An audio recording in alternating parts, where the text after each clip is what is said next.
ಶ್ರೀ ಗುರುಗಣಪತಿಭ್ಯಾಂ ನಮಃ. ಶ್ರೀ ಶಾರದಾಂಬಾಯೇ ನಮಃ. ಎಲ್ಲ ನನ್ನ ಆತ್ಮೀಯ ವೀಕ್ಷಕ ಬಂಧುಗಳಿಗೆ ನಮಸ್ಕಾರ. ವೀಕ್ಷಕರೇ, ಶ್ರೀ ಪರಾಭವ ನಾಮ ಸಂವತ್ಸರ, ದಕ್ಷಿಣಾಯಣ, ಗ್ರೀಷ್ಮ ಋತು, ಆಷಾಢ ಮಾಸ, ವರ್ಷ ಋತು, ಶ್ರಾವಣ ಮಾಸ, ಆಗಸ್ಟ್ ತಿಂಗಳ ಮಾಸ ಭವಿಷ್ಯಗಳನ್ನು ತಿಳ್ಕೊಳ್ಳೋಣ. ಆಗಸ್ಟ್ ತಿಂಗಳಲ್ಲಿ ಬದಲಾಗುವ ಗ್ರಹಗಳನ್ನು ನೋಡೋದಾದರೆ 1ನೇ ತಾರೀಕು ಶುಕ್ರ ಕನ್ಯಾ ರಾಶಿಯನ್ನು ಪ್ರವೇಶ ಮಾಡ್ತಾನೆ. 2ನೇ ತಾರೀಕು ಕುಜ ಮಿಥುನ ರಾಶಿಯನ್ನು ಪ್ರವೇಶ ಮಾಡ್ತಾನೆ. 5ನೇ ತಾರೀಕು ಬುಧ ಕರ್ಕಾಟಕ ರಾಶಿಯನ್ನು ಪ್ರವೇಶ ಮಾಡ್ತಾನೆ. 17ನೇ ತಾರೀಕು ಸೂರ್ಯ ಸಿಂಹ ರಾಶಿಯನ್ನು ಪ್ರವೇಶ ಮಾಡ್ತಾನೆ. 22ನೇ ತಾರೀಕು ಬುಧ ಮತ್ತೊಮ್ಮೆ ಕರ್ಕಾಟಕ ರಾಶಿಯಿಂದ ಸಿಂಹ ರಾಶಿಯನ್ನು ಪ್ರವೇಶ ಮಾಡ್ತಾನೆ.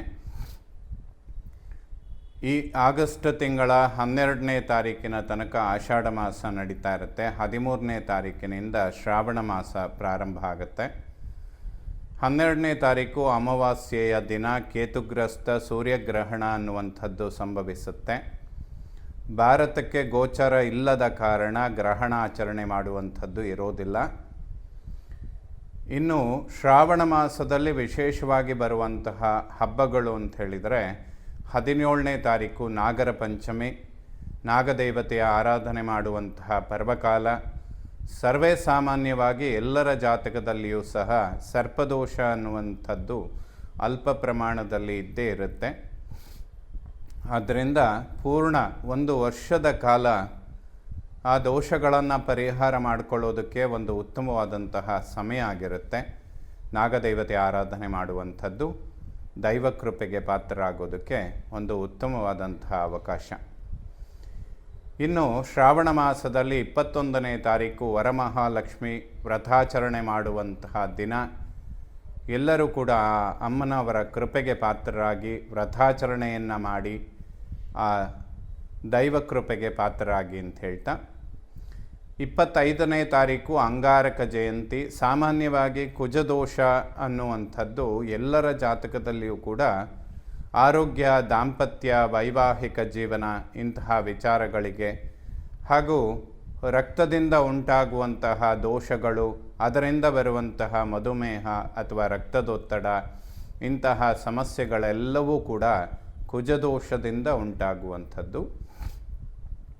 ಇದೆಲ್ಲ ಪರಿಹಾರ ಮಾಡಿಕೊಳ್ಳೋದಕ್ಕೆ ಒಂದು ಉತ್ತಮವಾದಂತಹ ಸಮಯ ಅಂಗಾರಕ ಜಯಂತಿ 25ನೇ ತಾರೀಕು. ಕುಜನಿಗೆ ಅರ್ಚನೆ, ಶಾಂತಿ ಮಾಡಿಕೊಳ್ಳುವಂಥದ್ದು, ತೊಗರಿಬೇಳೆಯನ್ನು ದಾನ ಮಾಡುವಂಥದ್ದು, ಇದೆಲ್ಲದೂ ಕೂಡ ಆ ಕುಜದೋಷವನ್ನು ಪರಿಹಾರ ಮಾಡಿಕೊಳ್ಳೋದಕ್ಕೆ ಅಂತಲೇ ಬರುವಂತಹ ಒಂದು ಉತ್ತಮವಾದಂತಹ ಸಮಯ. ಈ ಸಣ್ಣ ಪುಟ್ಟ ಪರಿಹಾರಗಳಿಂದ ದೊಡ್ಡ ಸಮಸ್ಯೆಗಳು ಬರದೇ ಇರೋದಕ್ಕೆ ಅಥವಾ ಸಣ್ಣ ಪುಟ್ಟ ಸಮಸ್ಯೆಗಳನ್ನು ಪರಿಹಾರ ಮಾಡಿಕೊಳ್ಳೋದಕ್ಕೆ ಅವಕಾಶ ಉಂಟಾಗುತ್ತೆ. 26ನೇ ತಾರೀಕು ಋಗ್ವೇದಿಗಳಿಗೆ ಉಪಕರ್ಮ ಹಾಗೂ 27ನೇ ತಾರೀಕು ಯಜುರ್ ಉಪಕರ್ಮ ಮಾಡಿಕೊಳ್ಳುವಂತಹ ದಿವಸ ಆಗಿರುತ್ತೆ. ಇದೆಲ್ಲ ಶ್ರಾವಣ ಮಾಸದಲ್ಲಿ ಬರುವಂತಹ ವಿಶೇಷವಾದಂತಹ ದಿನಗಳು. ಈ ಸಮಯದಲ್ಲಿ ಆ ದೈವ ಕೃಪೆಗೆ ಪಾತ್ರರಾಗೋದಕ್ಕೆ ಅನುಕೂಲಗಳು ಉಂಟಾಗುತ್ತೆ. ಇನ್ನು ಈ ಎಲ್ಲ ಬದಲಾಗುವಂತಹ ಗ್ರಹಗಳಿಂದ ಆಗಸ್ಟ್ ತಿಂಗಳಲ್ಲಿ ಕನ್ಯಾ ರಾಶಿಯವರ ಮಾಸ ಭವಿಷ್ಯ ಹೇಗಿರುತ್ತೆ ಅಂತ ನೋಡೋಣ. ಕನ್ಯಾ ರಾಶಿಯವರಿಗೆ ಗುರುಬಲ ಅನ್ನುವಂಥದ್ದು ಒಂದು ಉತ್ತಮ ಸ್ಥಿತಿಯಲ್ಲಿದೆ. ಬಹಳ ಅಪರೂಪದಲ್ಲಿ ಸಿಗುವಂತಹ ಒಂದು ಗುರುಬಲ ಇದು. 12 ವರ್ಷಕ್ಕೊಮ್ಮೆ ಗುರು ತನ್ನ ಉಚ್ಚ ಕ್ಷೇತ್ರವನ್ನು ಪ್ರವೇಶ ಮಾಡ್ತಾನೆ. ಅದರಲ್ಲೂ ಕನ್ಯಾ ರಾಶಿಯವರಿಗೆ ಏಕಾದಶ ಅಂದರೆ ಲಾಭಸ್ಥಾನದಲ್ಲಿ ಉಂಟಾಗುವಂತಹ ಗುರುಬಲ ಇದು. ಪ್ರತಿ 12 ವರ್ಷಕ್ಕೊಂದ್ಸರಿ ಸಿಗುತ್ತೆ ಇದು. ಹಾಗಾಗಿ ಈ ಸಮಯದಲ್ಲಿ ಬಹಳಷ್ಟು ಶುಭ ಫಲಗಳನ್ನು ಕನ್ಯಾ ರಾಶಿಯವರು ನೋಡೋದಕ್ಕೆ ಸಾಧ್ಯವಾಗುತ್ತೆ. ಈ ಆಗಸ್ಟ್ ತಿಂಗಳಿಂದ ಸೆಪ್ಟೆಂಬರ್ 2ನೇ ತಾರೀಕಿನ ತನಕ ಕುಜದೋಷ ಅನ್ನುವಂಥದ್ದು ಸ್ವಲ್ಪ ಕನ್ಯಾ ರಾಶಿಯವರಿಗೆ ಜಾಸ್ತಿ ಇರುತ್ತೆ. ಅದರಲ್ಲೂ ಕೂಡ ಭೃಗಂಗಾರಕ ದೋಷ ಅಂತ ಹೇಳ್ತೇವೆ ಇದನ್ನು. ಶುಕ್ರ ಲಗ್ನ ಮತ್ತು ರಾಶಿಯಲ್ಲಿ ನೀಚ ಕ್ಷೇತ್ರದಲ್ಲಿದ್ದು ಕುಜ ಅವನನ್ನು ನೋಡುವಂಥದ್ದು, ಕುಜ ಮತ್ತು ಶುಕ್ರನ ಒಂದು ಪರಸ್ಪರ ದೃಷ್ಟಿ ಬೀಳುವಂಥದ್ದು ಅಥವಾ ಕುಜನ ದೃಷ್ಟಿ ಶುಕ್ರನ ಮೇಲೆ ಬೀಳುವಂಥದ್ದು, ಇದನ್ನು ಭೃಗಂಗಾರಕ ದೋಷ ಅಂತ ಹೇಳ್ತೇವೆ. ಅದು ಕೂಡ ಸ್ತ್ರೀಯರಿಗೆ ಇದು ಈ ಕುಜದೋಷ ಅನ್ನುವಂಥದ್ದು ಸ್ವಲ್ಪ ಜಾಸ್ತಿ ಕೆಲಸ ಮಾಡುವಂಥದ್ದಿರುತ್ತೆ.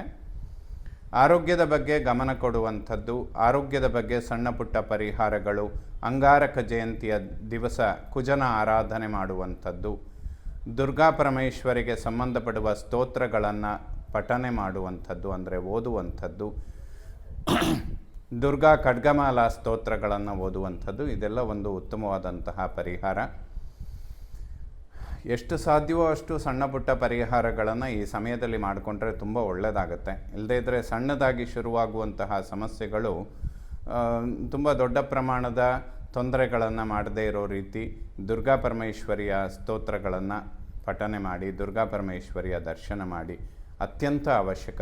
ಈ ಆಗಸ್ಟ್ ತಿಂಗಳಿಂದ ಸೆಪ್ಟೆಂಬರ್ ತನಕ ಕನ್ಯಾ ರಾಶಿಯವರಿಗೆ ಈ ಒಂದು ಪರಿಹಾರ ಅವಶ್ಯಕವಾಗಿರುತ್ತೆ.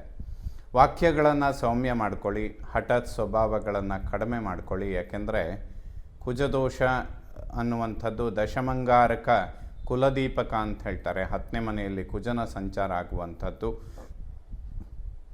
ಅವನೊಬ್ಬ ರಾಜಗ್ರಹವಾಗಿರೋದ್ರಿಂದ ಹಠದ ಸ್ವಭಾವಗಳು ಕೂಡ ರಾಜಕೋಪ ಅಂತೇನು ಹೇಳ್ತೇವೆ ಆ ಮಟ್ಟದಲ್ಲಿರುತ್ತೆ ಅಂತ. ಇದನ್ನೆಲ್ಲ ಅವಾಯ್ಡ್ ಮಾಡಿಕೊಂಡ್ರೆ ಮಾನಸಿಕ ನೆಮ್ಮದಿ, ದೈಹಿಕ ಆರೋಗ್ಯ ಇದೆರಡನ್ನೂ ಕೂಡ ಕನ್ಯಾ ರಾಶಿಯವರು ಅಭಿವೃದ್ಧಿ ಮಾಡ್ಕೊಳ್ಳೋದಕ್ಕೆ ಸಾಧ್ಯ ಆಗುತ್ತೆ.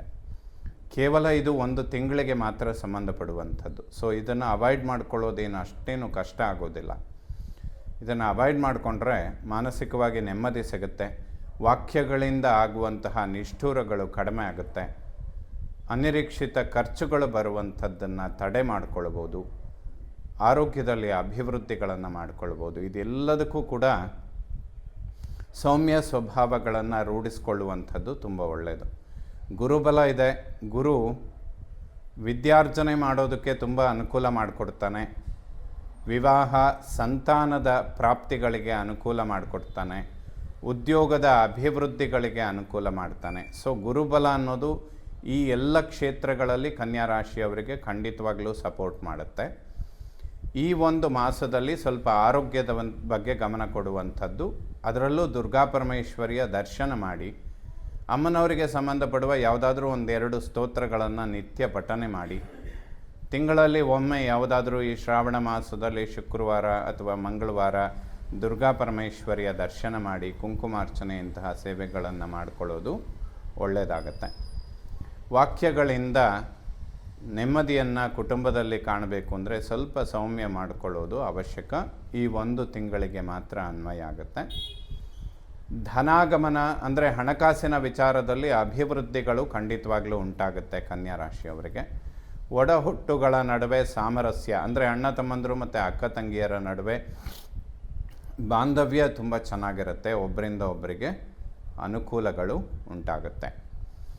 ಯಾವುದಾದ್ರೂ ಬ್ಯಾಂಕ್ ಲೋನ್ಗಳನ್ನು ಎಕ್ಸ್ಪೆಕ್ಟ್ ಮಾಡ್ತಾಯಿದ್ರೆ ಅಂದರೆ ಅನಿರೀಕ್ಷಿತವಾಗಿ ಯಾವುದಾದ್ರೂ ದುಡ್ಡು ಬರಬೇಕು ಅನ್ನೋ ನಿರೀಕ್ಷೆ ಇದ್ದರೆ ಈ ಒಂದು ಮಾಸ ಸ್ವಲ್ಪ ವಿಳಂಬ ಆಗುತ್ತೆ. ಸೆಪ್ಟೆಂಬರ್ 2ನೇ ತಾರೀಕಿನ ನಂತರದಿಂದ ತುಂಬ ದೊಡ್ಡ ಪ್ರಮಾಣದ ಹಣಕಾಸಿನ ಅನುಕೂಲಗಳನ್ನು ಕನ್ಯಾ ರಾಶಿಯವರು ನೋಡ್ತೀರ. ಅದರ ಅರ್ಥ ಯಾವುದಾದ್ರೂ ಇನ್ವೆಸ್ಟ್ಮೆಂಟ್ ಮಾಡೋದಿದ್ದರೆ ಸ್ವಲ್ಪ ವಿಳಂಬ ಮಾಡಿ, ಸೆಪ್ಟೆಂಬರ್ ನಂತರ ಮಾಡಿ, ತುಂಬ ಒಳ್ಳೆಯದಾಗುತ್ತೆ. ಈ ಒಂದು ಮಾಸ ಬರುವಂಥದ್ದು ಅಥವಾ ಕೊಡುವಂಥದ್ದು ಎರಡೂ ವಿಚಾರಗಳಿಗೆ ಸ್ವಲ್ಪ ವಿಳಂಬ ಆಗುವಂತಹ ಸಂದರ್ಭಗಳು ಉಂಟಾಗುತ್ತೆ. ವಿದ್ಯಾರ್ಜನೆ ಮಾಡುವಂತಹ ಮಕ್ಕಳಿಗೆ ತುಂಬ ಉತ್ತಮವಾದಂತಹ ಸಮಯ. ಯಾವುದಾದ್ರೂ ಹೊಸ ಪ್ರಾಪರ್ಟಿ, ಭೂಮಿ ಖರೀದಿ ಮಾಡಬೇಕು ಅಂದರೆ ತುಂಬ ಒಳ್ಳೆಯ ಸಮಯ ಇದು, ಖಂಡಿತ ಮಾಡ್ಬೋದು. ಈ ಸಮಯದಲ್ಲಿ ಶುರು ಮಾಡಿದರೆ ಅದು ತುಂಬ ದೊಡ್ಡ ಮಟ್ಟದ ಅಭಿವೃದ್ಧಿಯನ್ನು ಕೊಡುತ್ತೆ.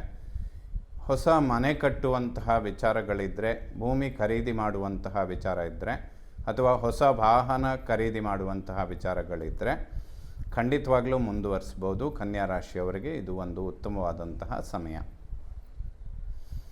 ಸಂತಾನದ ಅಂಚಿನಲ್ಲಿರುವಂಥವರಿಗೂ ಕೂಡ ಸಂತಾನ ಸ್ಥಾನದ ಮೇಲೆ ಗುರುದೃಷ್ಟಿ ಬೀಳ್ತಾ ಇರುತ್ತೆ. ಗುರು ಉಚ್ಚ ಕ್ಷೇತ್ರದಲ್ಲಿದ್ದು ಸಂತಾನ ಸ್ಥಾನವನ್ನು ನೋಡ್ತಾನೆ. ಇದೆಲ್ಲದೂ ಕೂಡ ಮಕ್ಕಳ ಒಂದು ವಿದ್ಯಾಭ್ಯಾಸ, ಆರೋಗ್ಯ ಹಾಗೂ ಸಂತಾನ ಪ್ರಾಪ್ತಿ ಇದೆಲ್ಲದಕ್ಕೂ ಕೂಡ ಒಳ್ಳೆಯ ಸಮಯ ಆಗಿರುತ್ತೆ. ಇದು ಯಾವುದೇ ಸಮಸ್ಯೆಗಳಿಲ್ಲ. 6ನೇ ಮನೆಯಲ್ಲಿ ರಾಹುವಿನ ಸಂಚಾರ ಆಗೋದ್ರಿಂದ ಯಾವುದೇ ಶತ್ರುಬಾಧೆಗಳಿರೋದಿಲ್ಲ. ಶತ್ರುಗಳು ಕೂಡ ಮಿತ್ರರಾಗುವಂತಹ ಸಮಯ ಆಗಿರುತ್ತೆ. ಖಂಡಿತ ಅಭಿವೃದ್ಧಿಗಳನ್ನು ಎಕ್ಸ್ಪೆಕ್ಟ್ ಮಾಡ್ಬೋದು. ಸೊ ಯಾವುದಾದ್ರೂ ಸ್ವಂತ ವ್ಯವಹಾರ ಬಿಸ್ನೆಸ್ಗಳನ್ನು ಮಾಡುವಂಥದ್ದಿದ್ದರೆ, ಹಣ ಹೂಡಿಕೆ ಮಾಡುವಂತಹ ವಿಚಾರಗಳಿದ್ದರೆ ಈ ಒಂದು ಮಾಸವನ್ನು ಅವಾಯ್ಡ್ ಮಾಡ್ಕೊಳ್ಳಿ. ಸೆಪ್ಟೆಂಬರ್ 2ರ ನಂತರ ಖಂಡಿತ ಅದರಲ್ಲಿ ಅನುಕೂಲಗಳನ್ನು ಮಾಡ್ಕೋಬೋದು.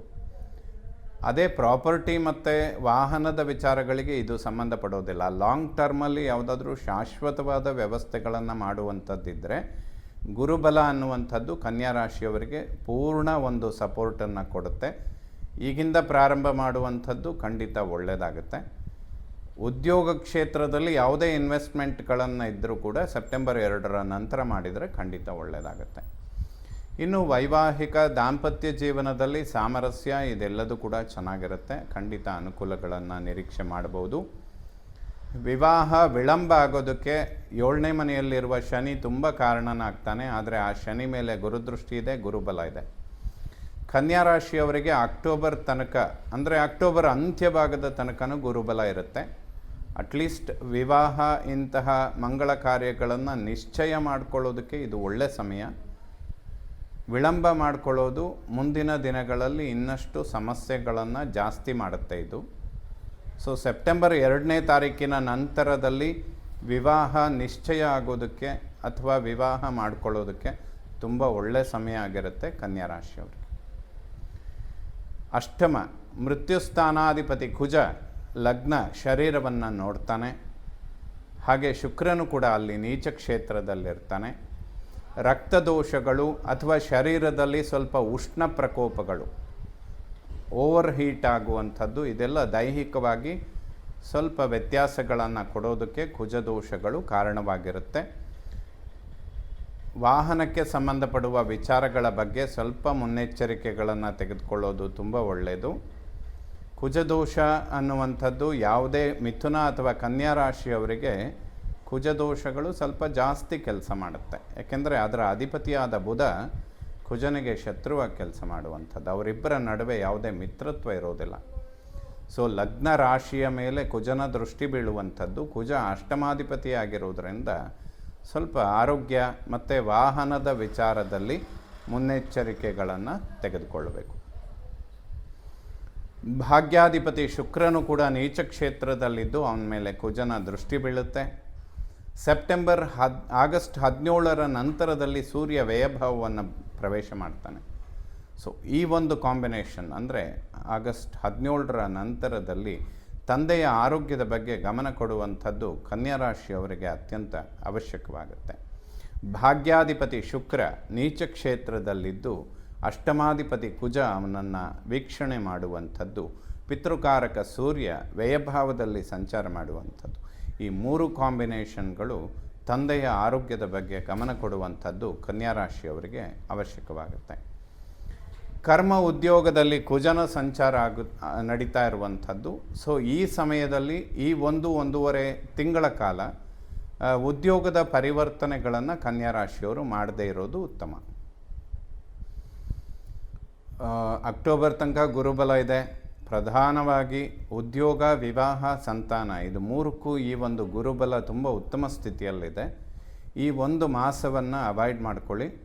ಕನ್ಯಾ ರಾಶಿಯವರು ಉದ್ಯೋಗದಲ್ಲಿ ಯಾವುದೇ ಪರಿವರ್ತನೆಗಳಿದ್ದರೂ ಕೂಡ ಸೆಪ್ಟೆಂಬರ್ 2ರ ನಂತರ ಪ್ರಮೋಷನ್ಗಳನ್ನು ಎಕ್ಸ್ಪೆಕ್ಟ್ ಮಾಡ್ಬೋದು ಅಥವಾ ಪರಿವರ್ತನೆಯನ್ನು ಕೂಡ ಎಕ್ಸ್ಪೆಕ್ಟ್ ಮಾಡ್ಬೋದು.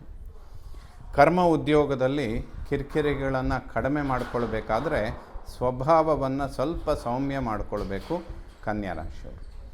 ಏಕಾದಶ ಲಾಭಸ್ಥಾನದಲ್ಲಿ ರವಿ, ಬುಧ ಮತ್ತು ಗುರು 3 ಗ್ರಹಗಳ ಸಂಚಾರ ಆಗ್ತಾ ಇರುತ್ತೆ. ಆಲ್ಮೋಸ್ಟ್ ಅದು ಆಗಸ್ಟ್ 5ನೇ ತಾರೀಕಿನ ತನಕ ಬುಧಾದಿತ್ಯ ಯೋಗ ಇರುತ್ತೆ. ಆಗಸ್ಟ್ 17ರ ತನಕ ಸೂರ್ಯನು ಕೂಡ ಏಕಾದಶ ಗುರುವಿನ ಜೊತೆಯಲ್ಲಿರ್ತಾನೆ. ಈ ಎಲ್ಲ ಸಮಯ ಉತ್ತಮವಾದಂತಹ ಒಂದು ಸ್ಥಾನಮಾನ, ಗೌರವ, ಪ್ರತಿಷ್ಠೆ ಇದೆಲ್ಲ ಕಂಡುಕೊಳ್ಳೋದಕ್ಕೆ ಕನ್ಯಾ ರಾಶಿಯವರಿಗೆ ಸಾಧ್ಯವಾಗುತ್ತೆ. ಸೊ ಉದ್ಯೋಗದ ಪರಿವರ್ತನೆ ಸೆಪ್ಟೆಂಬರ್ 2ನೇ ತಾರೀಕಿನ ನಂತರದಲ್ಲಿ ಕನ್ಯಾ ರಾಶಿಯವರಿಗೆ ಖಂಡಿತ ಅನುಕೂಲಗಳನ್ನು ಮಾಡಿಕೊಡುತ್ತೆ. ಈ ಗುರುಬಲದಲ್ಲಿ ಕನ್ಯಾ ರಾಶಿಯವರು ಕಳೆದ 2-3 ವರ್ಷಗಳಿಂದ ಪೆಂಡಿಂಗ್ ಇರುವಂತಹ ಕೆಲಸಗಳನ್ನು ಮುಂದುವರಿಸೋದಕ್ಕೆ, ಅದನ್ನು ಕ್ಲಿಯರ್ ಮಾಡ್ಕೊಳ್ಳೋದಕ್ಕೆ ತುಂಬ ಒಳ್ಳೆಯ ಸಮಯ ಆಗಿರುತ್ತೆ. ಖಂಡಿತ ಪ್ರಯತ್ನ ಮಾಡಿ ಅನುಕೂಲಗಳನ್ನು ಪಡ್ಕೋತೀರ. ಮೋಕ್ಷ ಸ್ಥಾನಾಧಿಪತಿ, ಆ ಸ್ಥಾನದಲ್ಲಿ ಕೇತುವಿನ ಸಂಚಾರ ಸ್ವಾರ್ಥದ ಭಾವನೆಗಳು ಕಡಿಮೆ ಇರುತ್ತೆ, ತ್ಯಾಗದ ಭಾವನೆಗಳು ಜಾಸ್ತಿ ಇರುತ್ತೆ. ಸೊ ಇದೆಲ್ಲದೂ ಕೂಡ ಕನ್ಯಾ ರಾಶಿಯವರಿಗೆ. ಗುರು ಕೂಡ ಉಚ್ಚ ಕ್ಷೇತ್ರದಲ್ಲಿದ್ದಾನೆ, ರಾಹು 6ನೇ ಮನೆಯಲ್ಲಿರುವಂಥದ್ದು, ಶನಿ 7ರಲ್ಲಿರುವಂಥದ್ದು, ಎಲ್ಲದೂ ಕೂಡ ತುಂಬ ಶುಭ ಫಲಗಳನ್ನು ಕೊಡುವಂಥದ್ದು. ಹಾಗಾಗಿ ಇನ್ವೆಸ್ಟ್ಮೆಂಟ್ಗಳನ್ನು ಸೆಪ್ಟೆಂಬರ್ 2ರ ನಂತರದಲ್ಲಿ ಮಾಡಿ. ಉದ್ಯೋಗದ ಪರಿವರ್ತನೆಗಳನ್ನು ಕೂಡ ಈ ಒಂದು ಮಾಸದಲ್ಲಿ ಯಾವುದೇ ವ್ಯವಸ್ಥೆಗಳನ್ನು ಮಾಡಬೇಡಿ. ವಾಹನ ಚಾಲನೆ ಮಾಡುವಂತಹ ವಿಚಾರಗಳಲ್ಲಿ ಆಗಸ್ಟ್ 2ನೇ ತಾರೀಕಿನಿಂದ 1.5 ತಿಂಗಳ ಕಾಲ ಸ್ವಲ್ಪ ಮುನ್ನೆಚ್ಚರಿಕೆಗಳನ್ನು ನೋಡ್ಕೊಳ್ಳೋದು ಒಳ್ಳೆಯದು. ಸೊ ಎಲ್ಲ ನವಗ್ರಹಗಳು ಕೂಡ ಆಗಸ್ಟ್ ತಿಂಗಳಲ್ಲಿ ಕನ್ಯಾ ರಾಶಿಯವರಿಗೆ ಶುಭ ಫಲಗಳನ್ನೇ ಕೊಡಲಿ. ಶ್ರೀ ಶಾರದಾ ಪರಮೇಶ್ವರಿಯ ಸಂಪೂರ್ಣ ಅನುಗ್ರಹ ಎಲ್ಲ ನನ್ನ ವೀಕ್ಷಕ ಬಂಧುಗಳ ಮೇಲಿರಲಿ. ಶುಭವಾಗಲಿ ವೀಕ್ಷಕ.